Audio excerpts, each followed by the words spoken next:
শ্রেষ্ঠ দোয়া কি? আজকে সেই সম্পর্কে আলোচনা করা হবে।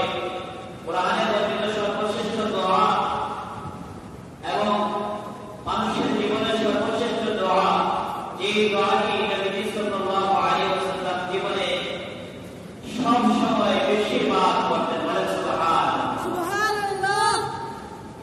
যে দোয়াটি বলে দুনিয়ার সফলতা, আখিরাতের সফলতা, দুনিয়ার সুখ শান্তি, আখিরাতের সুখ শান্তি, জাহান্নাম থেকে মুক্তি এবং জান্নাতের সওয়াব, এই দোয়ার মধ্যে প্রার্থনা আছে আল্লাহ তাআলার নিকটে কামনা চাওয়া, মুনাজাত করা, এই দোয়ার ভিতরে আছে। এজন্য বলা হয় কোরআনে কারীমের মধ্যে যত দোয়া আছে, হাদিস শরীফের মধ্যে যত দোয়া আছে, কোরআনে বর্ণিত সর্বশ্রেষ্ঠ দোয়া মানুষের জীবনের সর্বশ্রেষ্ঠ দোয়া।